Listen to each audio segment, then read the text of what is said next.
When the last radio transmission crackled through the static at 0347 hours, nobody at headquarters expected to hear from Bravo Company again. 1,000 Marines had vanished into the unforgiving mountains of Afghanistan, presumed dead after their convoy was ambushed in what would later be called the bloodiest 72 hours of the entire war. The official reports would claim equipment failure. The news would speak of heroic sacrifice. But two sisters working different shifts at a military communications base knew something nobody else did. Those Marines were still alive, and they were screaming for help on a frequency that officially didn't exist. What Sarah Chen discovered at 3:47 a.m. on her overnight monitoring shift would force her to make an impossible choice: follow military protocol and let 1,000 men die, or risk everything to save them. Her decision and her sister's willingness to break every rule they'd sworn to uphold would expose a conspiracy that reached the highest levels of military command and change how the world understood the true cost of war. This is the story of how two women with nothing but courage and a ham radio saved 1,000 lives that their own government had already written off as acceptable losses. The mountains of Kunar province had swallowed entire armies before. Soviet forces learned this lesson in the 1980s when the jagged peaks and hidden valleys became graveyards for their best units. American forces thought their technology would make the difference, but the Hindu Kush mountains didn't care about night vision goggles or satellite communications. They had their own rules, and those rules were written in blood. Sarah Chen had been monitoring military frequencies for 3 years when she first heard the impossible transmission. As a civilian contractor working the graveyard shift at Forward Operating Base Chapman, her job was supposed to be routine: scan the assigned frequencies, log any unusual activity, and file reports that nobody would probably read. The work paid well enough to support her younger sister Emma's college education, and it kept her close to the action without putting her directly in harm's way. But nothing about that October night felt routine. Sarah had always been good with electronics. Growing up in a small town in Oregon, she'd spent her teenage years building ham radios and helping her father repair communication equipment for the local fire department. When the military started outsourcing technical positions to civilian contractors, she jumped at the chance to use her skills somewhere that mattered. The recruiter had painted a picture of meaningful work supporting American troops overseas, and Sarah bought into it completely. Her sister Emma was different. 2 years younger and studying journalism at Berkeley, Emma had always questioned authority in ways that made Sarah uncomfortable. While Sarah saw rules as necessary structure, Emma saw them as obstacles to truth. Their phone calls had become tense affairs, with Emma constantly asking pointed questions about Sarah's work that Sarah couldn't or wouldn't answer. The irony wasn't lost on Sarah that Emma's skeptical nature would soon become their greatest asset. The base at Chapman was a sprawling collection of prefabricated buildings and communication towers tucked into a valley that offered some protection from the constant wind. Sarah's shift ran from midnight to 8 a.m., and she'd grown accustomed to the isolation. Most nights, the frequencies were quiet except for routine check-ins and weather reports. The real action happened during daylight hours when patrol units were active and supply convoys moved through the dangerous mountain passes. That's why the transmission at 0347 hours caught her so off guard. At first, it sounded like equipment malfunction, a burst of static punctuated by what might have been human voices. Sarah almost dismissed it entirely, but something in the cadence made her pause. She'd heard enough military communications to recognize the rhythm of soldiers under stress, and this sounded like panic. She fine-tuned her equipment and waited. 15 minutes passed before she heard it again. Clearer this time. A voice, definitely American, speaking in short, urgent bursts. Any station. This is Bravo Company. We are alive. Repeat. Bravo Company survivors. Need immediate extraction. Sarah's blood went cold. Bravo Company had been declared lost with all hands 18 hours earlier.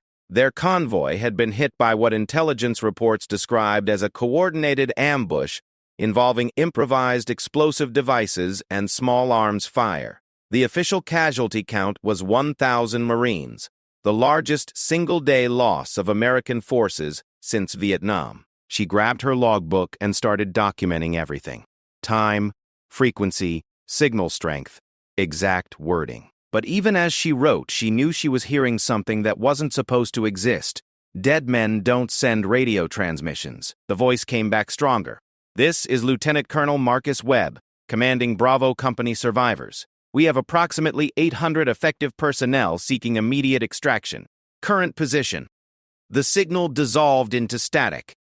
Sarah's hands were shaking as she reached for the secure phone to contact her supervisor, but something made her hesitate. If Bravo Company survivors were broadcasting, why wasn't anyone else hearing them? The military had sophisticated monitoring equipment scanning every frequency around the clock. How was she the only one picking up these transmissions? She spent the next hour trying to raise the signal again, but heard nothing. When her shift supervisor made his rounds at 0500 hours, Sarah showed him her logs. Staff Sergeant Rodriguez was a career military man who'd seen action in Iraq before taking the desk job at Chapman. He listened to her report with the skeptical expression of someone who'd heard too many false alarms. "Chen, Bravo Company is gone," he said flatly. "I was in the command center when the reports came in. We had satellite coverage of the entire ambush. Nobody walked away from that. But, sir, I heard them." Lieutenant Colonel Webb himself requesting extraction. Rodriguez rubbed his temples. "Look, you've been pulling double shifts all week. Mountain atmospherics can play tricks with radio signals. Sometimes you pick up old transmissions bouncing off the ionosphere, stuff from months ago. It happens."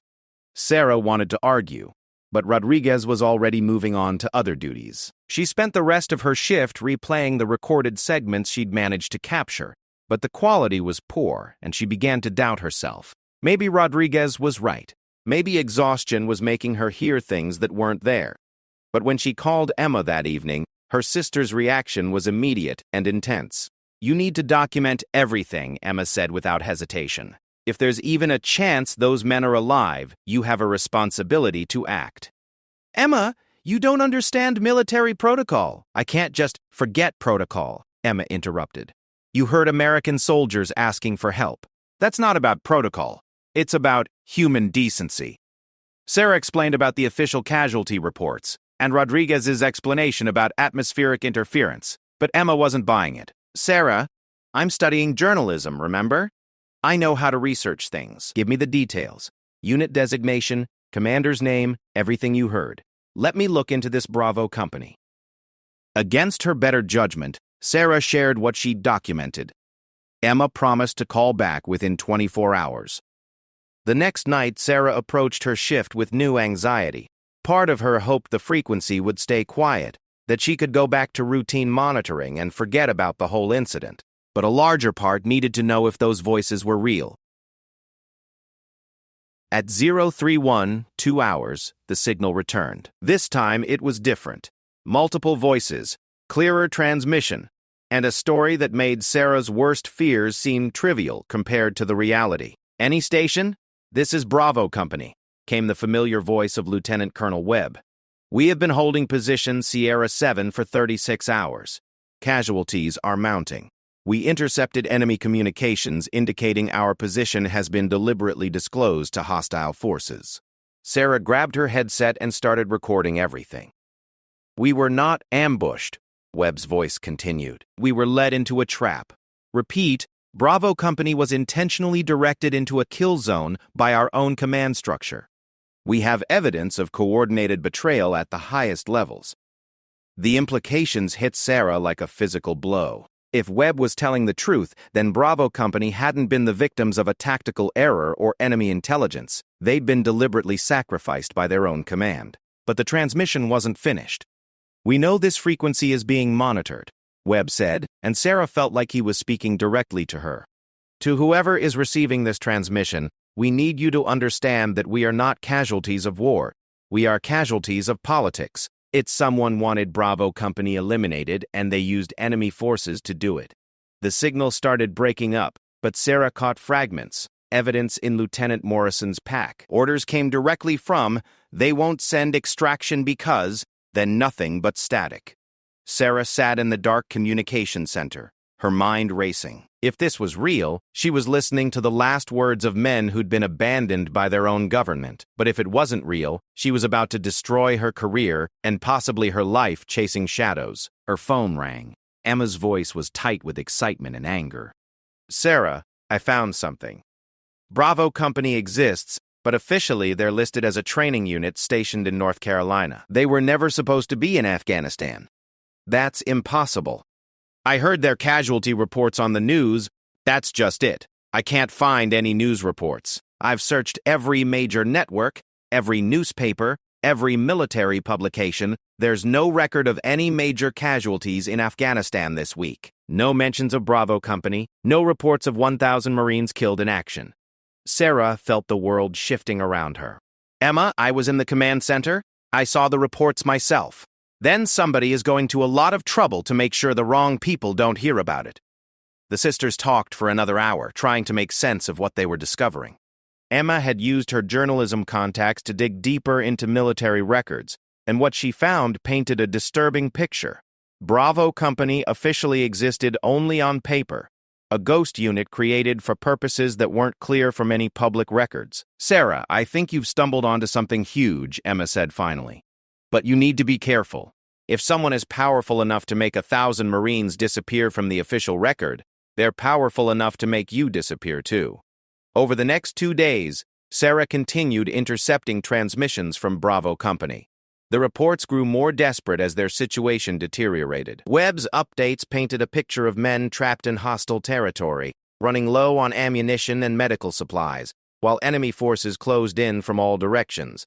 But the most chilling revelation came during a transmission on the third night. We have confirmation that extraction was deliberately denied, Webb reported. Lieutenant Morrison recovered communications equipment from the ambush site. We now have recorded proof that our convoy route was provided to enemy forces by someone with access to classified operational plans. Webb's voice carried a mixture of rage and resignation that Sarah had never heard before.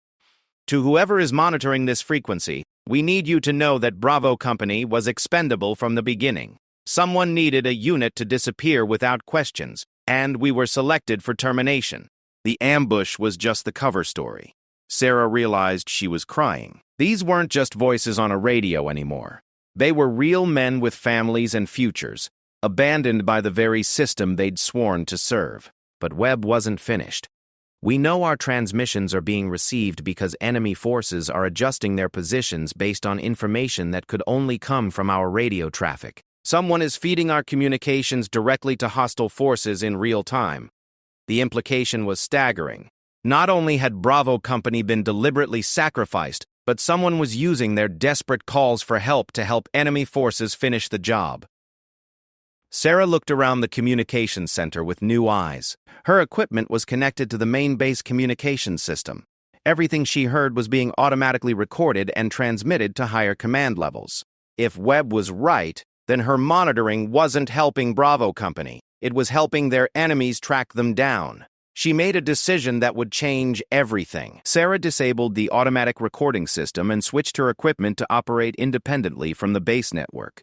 If she was going to help Bravo Company, she needed to make sure their communications stayed private. But she also knew she couldn't do this alone.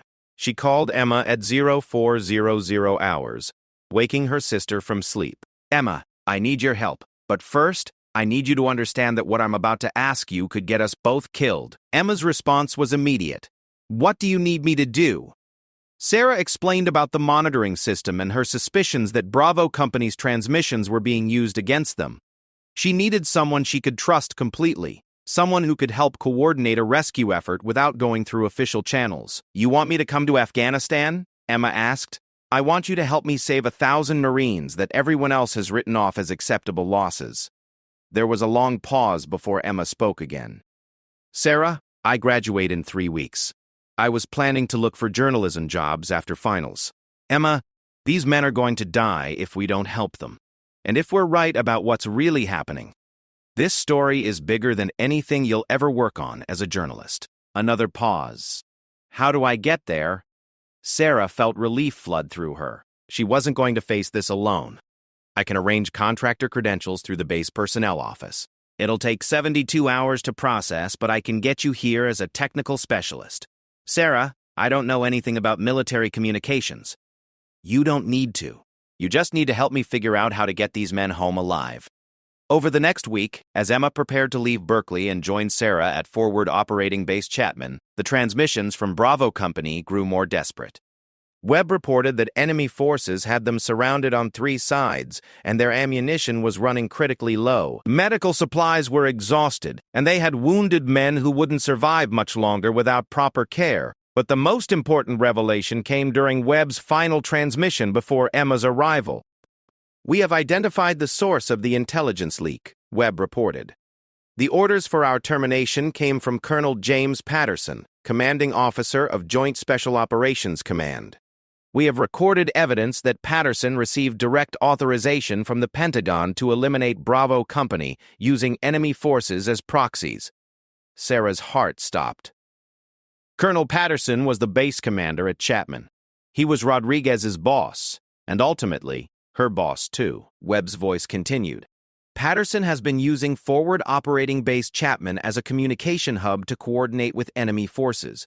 Anyone monitoring frequencies from Chapman should assume their transmissions are being intercepted and used against American forces in the field." Sarah realized that her own equipment might be compromised. If Patterson was collaborating with enemy forces, then he had access to all the monitoring data from her station. He would know that she'd been intercepting Bravo Company's transmissions. She was no longer just trying to save 1,000 Marines. She was racing to stay ahead of people who had already proven they were willing to sacrifice American lives to protect their secrets. Emma's plane landed at Bagram Airfield on a gray Thursday morning. Sarah met her at the transport helicopter that would take them to Chapman, and she barely recognized her sister.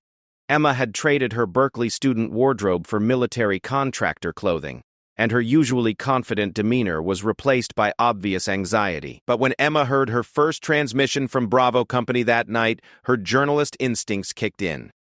"We need to document everything," Emma said, setting up her laptop next to Sarah's monitoring equipment. "If we're going to expose this conspiracy, we need evidence that can't be disputed." "Emma, we're not trying to expose anything. We're trying to save those men." "Sarah, think about what you're saying. If we save them without exposing why they needed saving, the same people who tried to kill them once will just try again." Emma was right, but Sarah wasn't sure she was ready for the implications. Exposing a conspiracy at the highest levels of military command would destroy her career and possibly her freedom.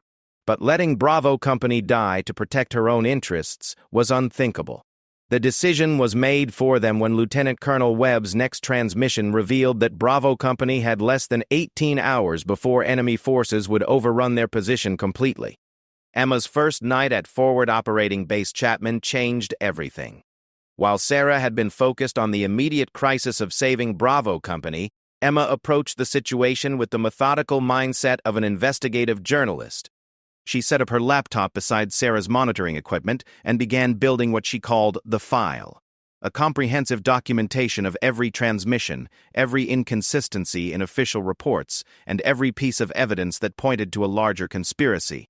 "We need to assume that everyone here is potentially compromised," Emma told Sarah as they prepared for the overnight shift. "If Colonel Patterson is really coordinating with enemy forces, then he has allies throughout the command structure."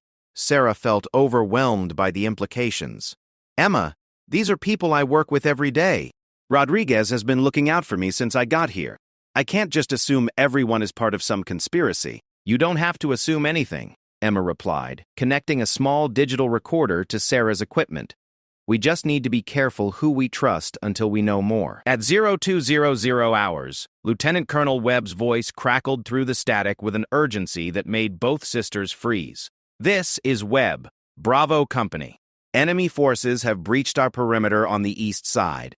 We have wounded who cannot be moved. Request immediate air support or we will be overrun within 6 hours."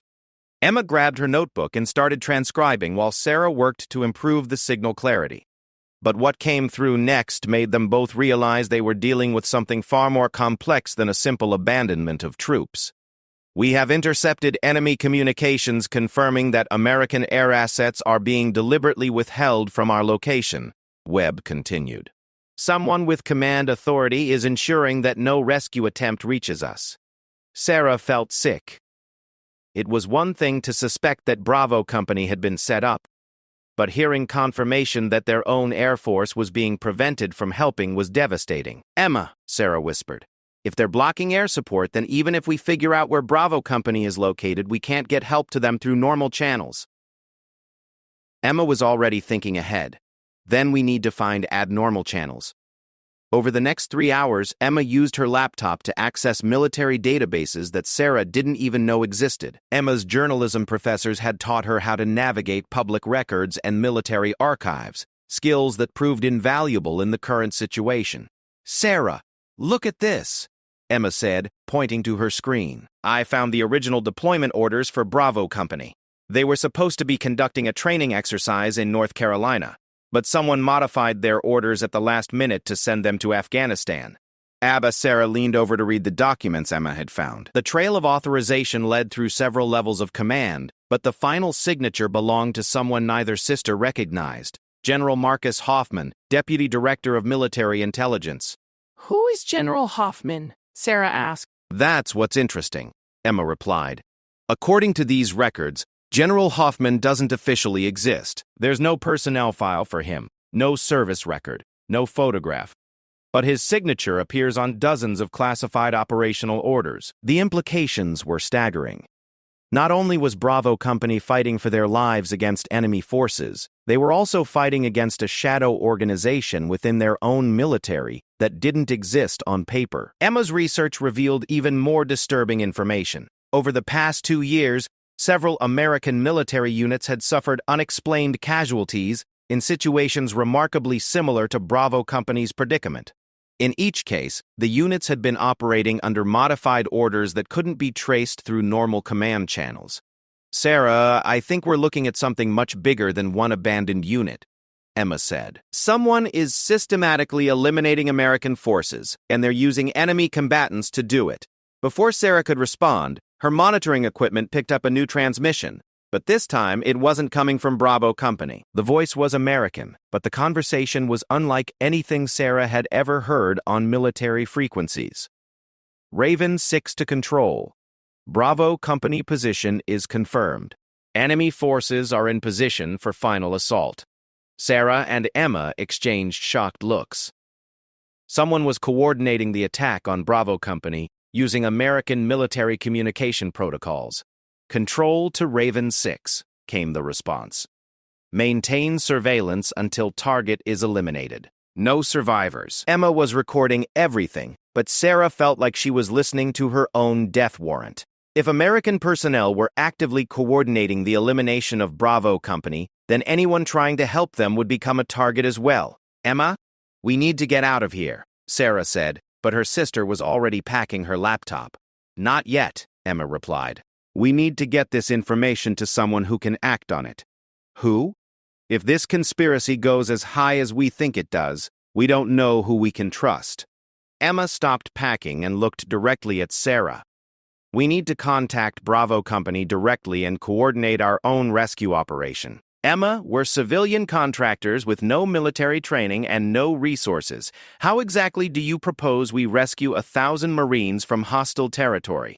"We don't rescue them," Emma said. "We help them rescue themselves." Emma explained her plan while they packed up their equipment. Instead of trying to coordinate through official channels that were clearly compromised, they would establish direct communication with Lieutenant Colonel Webb and help him plan an escape route that bypassed the enemy forces surrounding his position. "Emma, even if we could help them get away from the immediate threat, where would they go? They're in the middle of Afghanistan with no support. That's where it gets interesting," Emma said, pulling up a map on her laptop. "I've been studying the terrain around their last known position. There's an abandoned Soviet military installation, about 40 kilometers north of where they're trapped. If they could reach it, they'd have shelter and defensive positions." Sarah studied the map. "How do you know about a Soviet installation?" "I found references to it in declassified CIA reports from the 1980s. The Soviets built dozens of forward operating bases throughout these mountains during their occupation. Most were abandoned when they withdrew, but the structures are still intact. It was a desperate plan, but Sarah realized it might be their only option. If Bravo Company could break through the enemy encirclement and reach the Soviet installation, they might survive long enough for Emma to expose the conspiracy and force an official rescue. But first, they needed to establish secure communication with Lieutenant Colonel Webb without alerting Colonel Patterson or his allies to what they were planning. Emma had a solution for that problem, too. "I brought something from Berkeley," she said, pulling a small device from her backpack. "It's a frequency hopper that can establish encrypted communication on bands that aren't normally monitored by military intelligence." Sarah recognized the device as sophisticated ham radio equipment, far more advanced than anything she'd used growing up. "Emma, where did you get this?" "My journalism professor helped me borrow it from the engineering department. He said if we were really going to expose military corruption, we'd need communication methods they couldn't intercept." Sarah realized that Emma had been planning this operation from the moment she agreed to come to Afghanistan. Her sister hadn't just come to help monitor radio transmissions. She'd come prepared to wage a private war against whoever was trying to eliminate Bravo Company. They spent the rest of the shift establishing encrypted communication with Lieutenant Colonel Webb. When they finally made contact, his relief was obvious even through the static. "Unknown station, this is Webb. Who am I speaking with?" Emma took the microphone. "Colonel Webb, my name is Emma Chen. My sister and I have been monitoring your transmissions from Forward Operating Base Chapman. We believe we can help you escape your current position." There was a long pause before Webb responded. "Miss Chen, I appreciate your intentions, but we are facing a coordinated enemy assault with limited ammunition and wounded personnel who cannot be moved quickly. Colonel, we've been documenting evidence that your situation is the result of deliberate betrayal by American command personnel. We believe we can help you reach safety while gathering proof of what's been done to you." Another pause, longer this time. "Miss Chen, are you saying that American personnel are coordinating with enemy forces against my unit?" "That's exactly what we're saying, Colonel, and we have recordings to prove it." Emma played back the transmission they'd intercepted earlier, the American voices coordinating the final assault on Bravo Company's position. The silence on the frequency stretched for nearly a minute before Webb spoke again. "Miss Chen, what kind of help are you offering?" Emma explained about the Soviet installation and the escape route she'd mapped out. Webb listened without interruption, asking occasional questions about terrain features and defensive positions. "Miss Chen, your plan has merit, but you're asking my men to abandon defensive positions and move through hostile territory with minimal ammunition. If we're discovered during the movement, we'll be eliminated in open terrain with no cover. Colonel, if you stay where you are, you'll be eliminated anyway. At least this way, you have a chance." Webb's response revealed just how desperate their situation had become.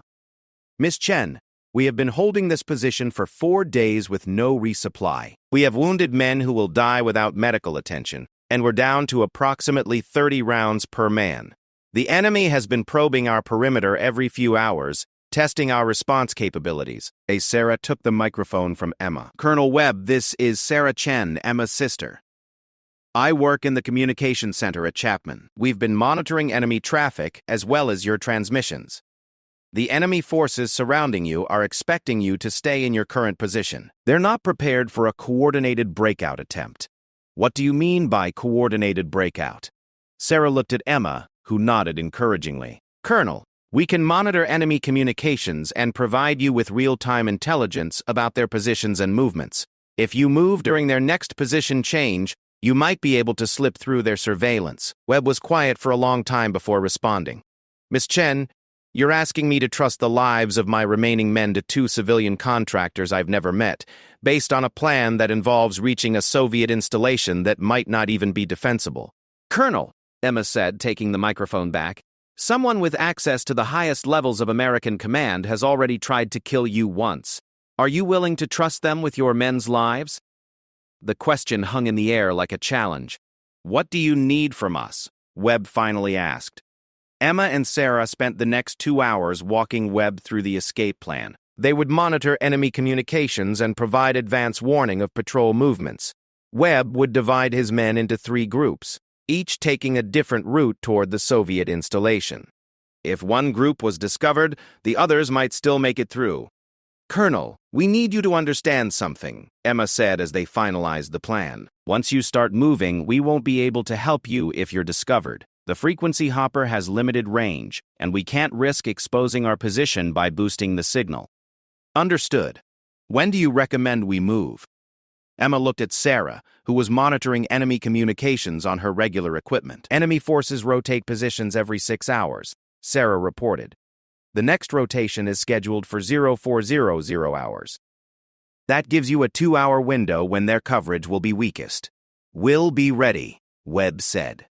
But as Sarah and Emma prepared to guide Bravo Company through their escape attempt, they realized they had their own problems to worry about. Staff Sergeant Rodriguez had arrived early for his shift and was asking questions about why Sarah's equipment was operating independently from the main communication system. "Chen, what's the status on your monitoring station?" Rodriguez asked, reviewing Sarah's logs from the previous shift. "Everything's operational, Sergeant. I've been tracking routine traffic all night." Rodriguez looked suspicious. "Your logs show almost no activity for the past 6 hours. That's unusual for this sector." Sarah felt Emma tense beside her, but her sister continued working at her laptop as if she belonged there. "Sergeant, atmospheric conditions have been poor tonight," Sarah said. "Most transmissions have been too weak to log." Rodriguez walked over to Sarah's monitoring position and started examining her equipment.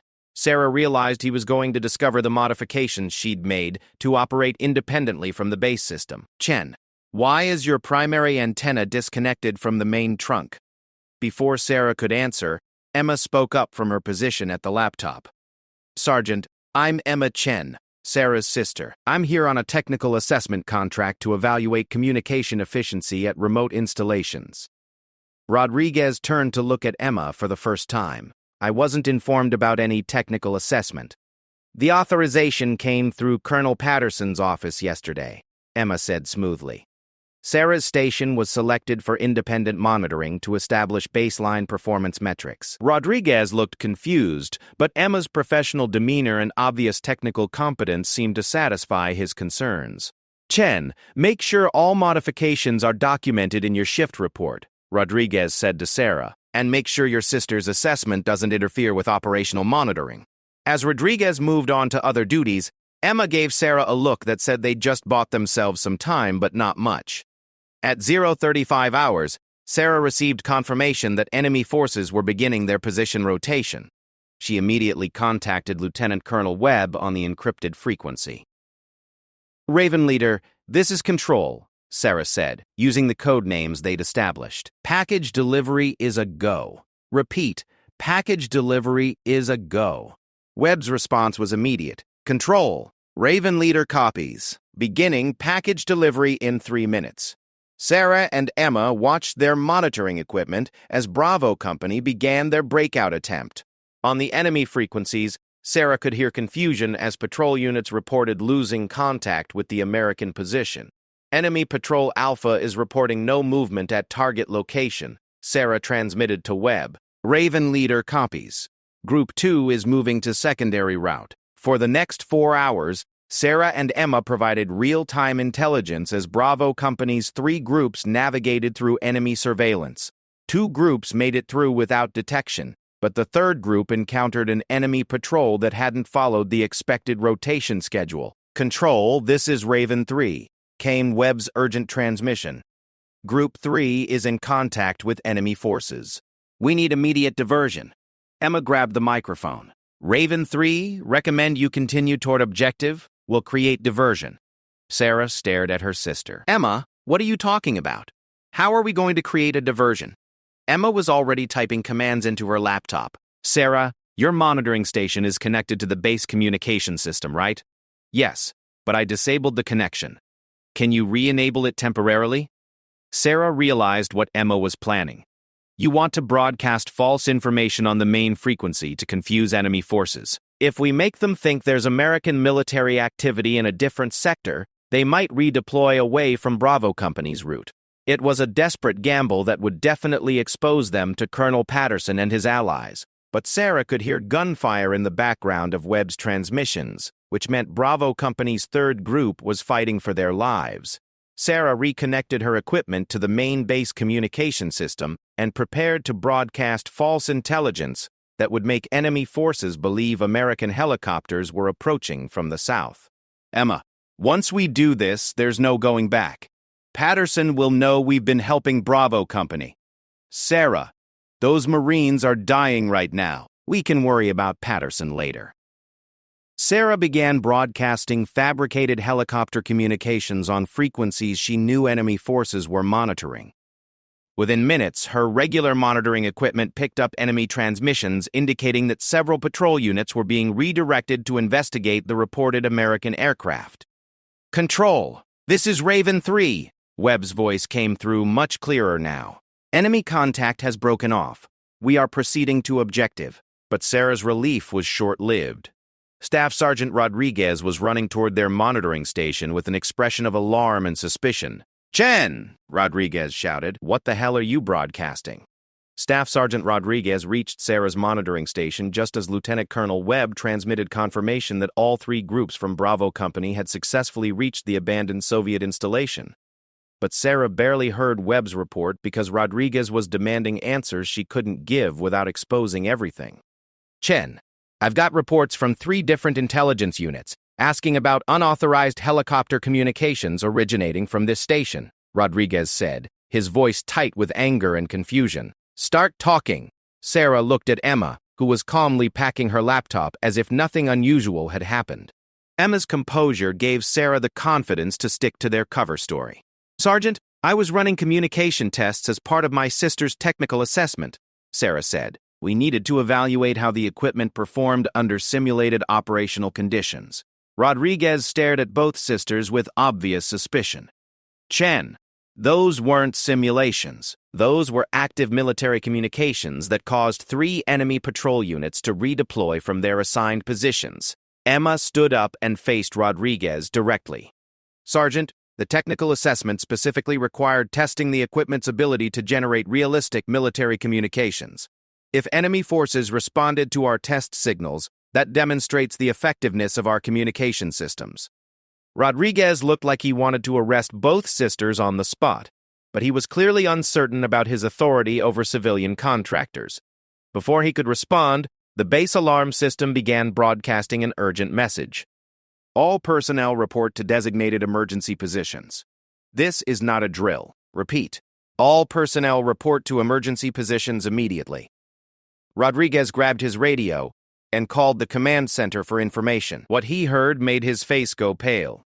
"Chen, Colonel Patterson wants to see both of you in his office immediately," Rodriguez said. "And Chen, bring all of your monitoring logs and recordings from the past week." Sarah felt her stomach drop.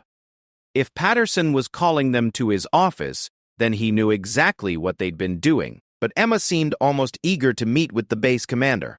"Sarah, this is our chance to get the evidence we need," Emma whispered as they gathered their equipment. "If Patterson is really coordinating with enemy forces, he'll make mistakes when he's confronted with what we know. Emma, he's not going to confess to treason just because we ask him nicely. He's more likely to have us arrested or worse." "That's why I'm recording everything," Emma said, showing Sarah a small digital recorder she'd hidden in her jacket. "Whatever happens in that meeting will be documented. Colonel Patterson's office was in the most secure section of Forward Operating Base Chapman, behind multiple security checkpoints and armed guards." As Sarah and Emma were escorted through the corridors, Sarah noticed that several of the guards were people she didn't recognize, despite working at the base for 3 years. Colonel Patterson was a tall, imposing man with gray hair and cold eyes that seemed to evaluate everything in terms of potential threats. When Sarah and Emma entered his office, he was studying a collection of documents spread across his desk. "Miss Chen," Patterson said to Sarah without looking up, "please have a seat. And you must be Emma Chen, the journalism student from Berkeley." Emma's expression didn't change, but Sarah noticed her sister's hand move slightly toward the hidden recorder. "Colonel Patterson," Emma said, "I understand you have questions about the technical assessment I've been conducting." Patterson finally looked up from his documents and smiled, but there was nothing friendly about the expression. "Miss Chen, I'm not interested in your cover story. I know exactly why you're here, and I know exactly what you and your sister have been doing for the past week." The colonel stood up and walked around his desk to face both sisters directly. "You've been intercepting and recording classified military communications. You've been interfering with ongoing military operations. And most seriously, you've been providing aid and comfort to enemy forces by disrupting American intelligence operations." Sarah felt the accusation like a physical blow. "Colonel, we haven't provided aid to enemy forces. We've been trying to help American Marines who were abandoned by their own command." Patterson's smile widened. "Miss Chen, Bravo Company was eliminated 6 days ago in a coordinated enemy attack. What you've been hearing on your frequencies are enemy forces using captured American communication equipment to gather intelligence about our operations." Emma leaned forward in her chair. "Colonel, that's an interesting theory, but we have recordings of American personnel coordinating with enemy forces to eliminate Bravo Company. Would you like to hear them?" For the first time, Patterson's confident demeanor flickered slightly. "Miss Chen, I don't know what you think you've recorded, but I can assure you that no American personnel are collaborating with enemy forces." Emma pulled out her laptop and opened the audio files she'd been collecting all week. "Colonel, this is a recording from 3 days ago. Would you like me to play it for you?" Before Patterson could respond, Emma activated the playback. The office filled with the sound of American voices coordinating enemy attacks against Bravo Company. "Raven 6 to control. Bravo Company position is confirmed. Enemy forces are in position for final assault." Patterson's expression went completely cold. "Miss Chen, where did you obtain those recordings?" "From your communication system, Colonel. These transmissions were broadcast on frequencies monitored by this base."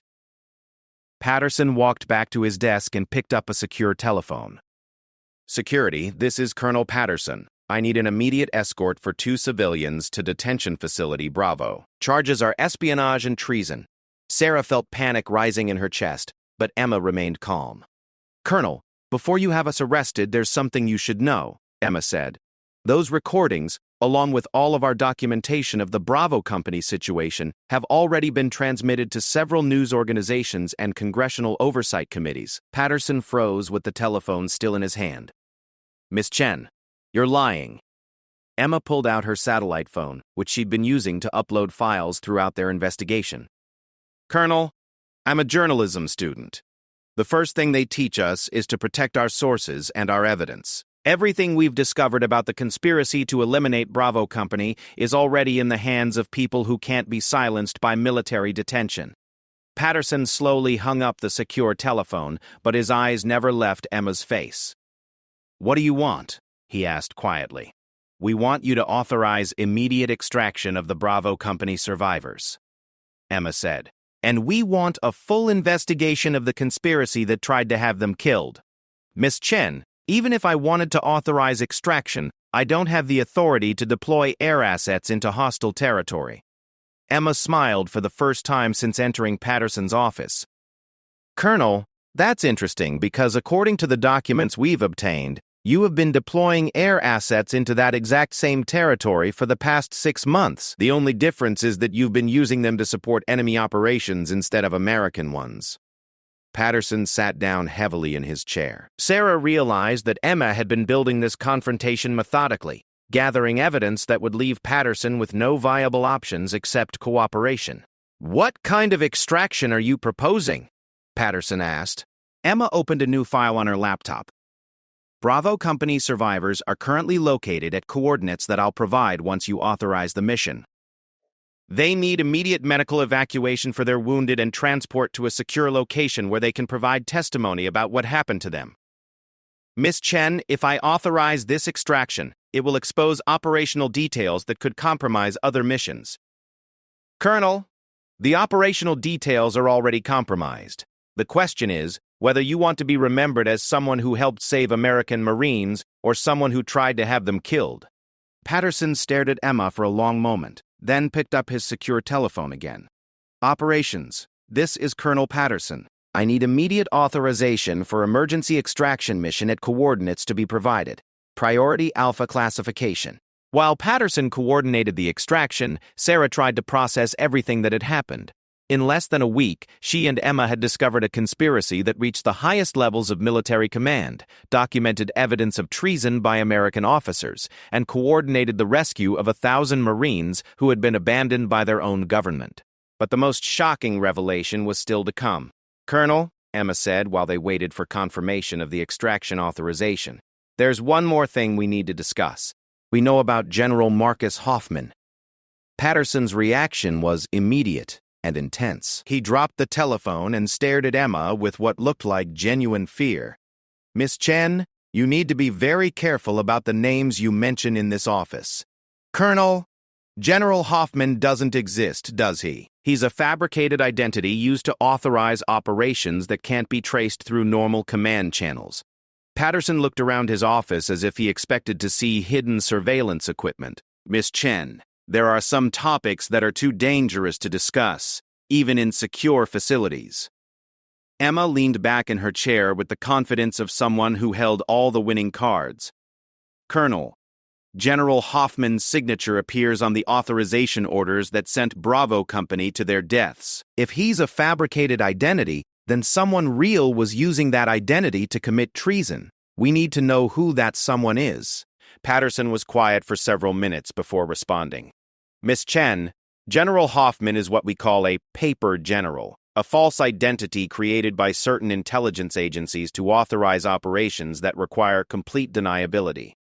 The real person behind that identity operates at levels of classification that I don't have access to." "But you know who it is," Emma pressed. Patterson nodded reluctantly. "I have suspicions, but no proof. And Miss Chen, the person I suspect, has the authority to make entire military installations disappear without explanation." Sarah finally understood the full scope of what they were dealing with. Bravo Company hadn't just been abandoned by a few corrupt officers. They had been targeted for elimination by someone with access to the most classified levels of American intelligence operations. "Colonel," Sarah said, "if this person is that powerful, what's to stop them from eliminating Bravo Company even after we rescue them?" Patterson's answer chilled both sisters. "Miss Chen, nothing stops them except public exposure. As long as this conspiracy remains secret, everyone involved is expendable. But once it becomes public knowledge, eliminating witnesses would only draw more attention." Emma smiled grimly. "That's exactly what I was counting on." The extraction of Bravo Company took place 18 hours later. Sarah and Emma watched from the communications center as 3 military helicopters approached the Soviet installation where the Marines had taken shelter. Lieutenant Colonel Webb's voice came through clearly as he coordinated the evacuation of his wounded men. "Control, this is Webb. We have 847 effective personnel ready for extraction. We also have recovered communications equipment containing evidence of the conspiracy against our unit." Emma grabbed the microphone. "Raven Leader, this is Control. Secure all evidence and prepare for immediate transport to safe location. Your story is going public within 24 hours. Control, understand our story goes public. What about the people responsible for this situation?" Emma looked at Sarah before responding. "Raven Leader, that's why we need your testimony. Someone has to pay for what happened to you. The investigation that followed the Bravo Company rescue exposed a conspiracy that reached far beyond Colonel Patterson or Forward Operating Base Chapman. Congressional hearings revealed that a shadow organization within military intelligence had been using fabricated general officers to authorize the elimination of American military units that had discovered evidence of other illegal operations. The mysterious General Marcus Hoffman was eventually identified as Deputy Secretary of Defense Robert Carlyle, who had been using the false identity to coordinate with foreign intelligence agencies in operations that violated numerous treaties and congressional oversight requirements. But the most shocking revelation came when Lieutenant Colonel Webb testified about what Bravo Company had discovered before their elimination. "Senators, my unit was investigating reports of American weapons being sold to enemy forces by personnel at Forward Operating Base Chapman," Webb told the Congressional Committee. "We had documented evidence that American military equipment worth millions of dollars was being deliberately provided to hostile forces in exchange for intelligence about enemy operations. The weapons sales investigation had uncovered a network of corruption involving dozens of American military installations throughout Afghanistan and Iraq. Bravo Company had been targeted for elimination because they had discovered evidence that could have exposed the entire operation." Sarah testified about her role in monitoring the communications and coordinating the rescue. She described how she had initially thought she was just helping abandoned Marines, but gradually realized she was fighting against a conspiracy that treated American lives as acceptable losses in pursuit of profit and political control. Emma's testimony focused on the journalistic investigation that had revealed the scope of the conspiracy. She explained how her academic training in research and documentation had been essential in building the evidence that forced the military to acknowledge what had happened to Bravo Company. Senators, what started as one sister trying to help some Marines in trouble became an investigation that exposed systemic corruption at the highest levels of our military command, Emma told the committee. If we hadn't acted when we did, 847 American Marines would be dead today, and their deaths would have been used to cover up crimes that had been going on for years. The congressional investigation ultimately led to the resignation of 3 Pentagon officials, the court-martial of 17 officers, and the complete reorganization of military intelligence oversight procedures. Colonel Patterson received a dishonorable discharge and served 4 years in military prison for his role in the conspiracy. Deputy Secretary of Defense Carlisle was sentenced to 25 years in federal prison for treason, conspiracy, and the deaths of American service members in previous operations. But for Sarah and Emma Chen, the real victory was simpler and more personal. Lieutenant Colonel Marcus Webb and 846 other Marines from Bravo Company returned home alive to their families. The one Marine they couldn't save, Private First Class Tommy Morrison, who had died from his wounds during the first day of the siege, was posthumously awarded the Congressional Medal of Honor for his role in recovering the communications equipment that provided crucial evidence of the conspiracy. Sarah left her job as a military contractor and used her experience to start a non-profit organization that advocates for military whistleblowers and investigates cases of abandoned American service members.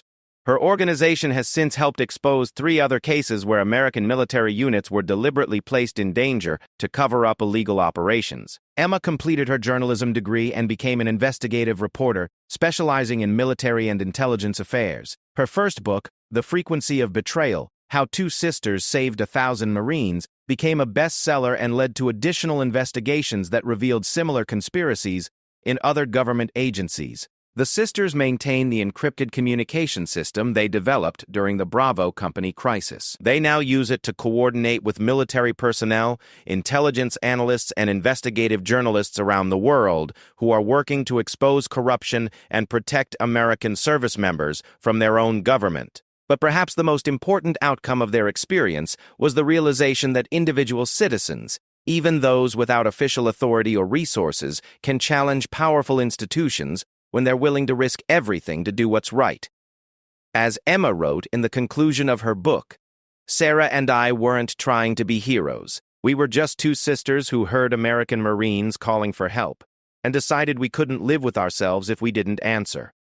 Sometimes the most important battles are fought not by armies or governments, but by ordinary people who refuse to accept that injustice is inevitable. The frequency that Sarah and Emma used to communicate with Bravo Company is still active. Military personnel around the world know that if they find themselves abandoned by their own command, if they discover evidence of corruption that their superiors want to suppress, or if they simply need help that can't be obtained through official channels, they can reach out to the Chen sisters. The message is simple. This is control. We read you. Help is on the way. And sometimes, that's enough to change everything.